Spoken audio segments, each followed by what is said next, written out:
চলো রাখি বন্ধন উপলক্ষে নিজের হাতে রাখি বানাই। আসলে আমি এসেছি আমার পিসিমণির বাড়ি আমার একমাত্র ভাইকে রাখি বাঁধতে। হঠাৎ ভাই আবদার করে বলল, দিদি তুই তাহলে নিজের হাতে রাখি বানাতো দেখি। আর আমি তো এদিকে সাথে কিছুই আনিনি বাড়ি থেকে। আমি তো বেশ চিন্তায় পড়ে গেছিলাম। এরপর একটু ভাবলাম আর শুরু হয়ে গেলাম। তাই বাড়িতেই থাকা কিছু জিনিস দিয়ে আজকের এই রাখিটা বানানো। তো সবার প্রথমে একটা কার্ডবোর্ডের উপরে গোল এঁকে নিলাম, তারপর ঠিক সেইখান দিয়েই কেটে নিলাম। এরপর একটা কাপড়ের টুকরো নিয়ে নিলাম, সেটাকে গোলটার থেকে একটু বেশি বড় করে কাটবো। সুতির কাপড় নেওয়ার চেষ্টা করবে, তাহলে আঠা দিয়ে ভালো লাগবে, যেহেতু এটা ফেভিকল আঠা সেই জন্য। তারপর ভিডিওতে ঠিক যেরকম ভাবে দেখছো এইভাবেই বানিয়ে নেবে, খুব সহজেই বানানো যাবে। আর রাখি বানানো শুরু হয়েছিল তো শুধুমাত্র ভাইয়ের আবদারে, তবে শেষ করার আগে বোন আর দিদিরাও আমার কাছে আবদার করে বলল আমাদের কই, তাই আবার কি ওদের জন্য বানাতে বসে পড়লাম। প্রায় সেম প্রসেস। এরপর আমরা কিন্তু কেটে নিয়েছি গোলের জায়গায় চৌকো করে। চার কোণার সাইজটাই অ্যাকুরেট রাখার চেষ্টা করবে, তাহলে আরো বেশি সুন্দর দেখতে লাগবে। গোল রাখিটাতে কাপড় আটকানোর সময় যেমন চারি সাইডে কেটেছিলাম, এটার কিন্তু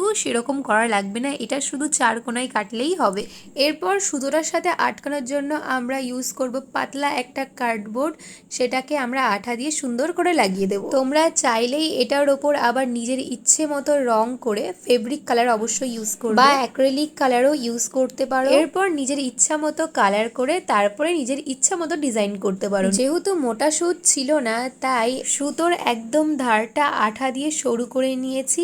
এরপর পুঁথির ভিতরে ভরে নিলাম, তারপর ধান দিয়ে একটু ডিজাইন করে নিলাম। আর ভিডিওর শেষেই প্রতিটা রাখির আমি ফাইনাল লুক তোমাদের সাথে শেয়ার করব। আর এই দেখো, তোমাদের সাথে কথা বলতে বলতেই প্রায় কিন্তু আমার কাজটা শেষ হয়ে গেল। ভাইয়ের তো রাখিটা খুবই পছন্দ হয়েছে, বাকিদেরও পছন্দ হয়েছে। তোমাদের কেমন লাগলো অবশ্যই কিন্তু জানিও।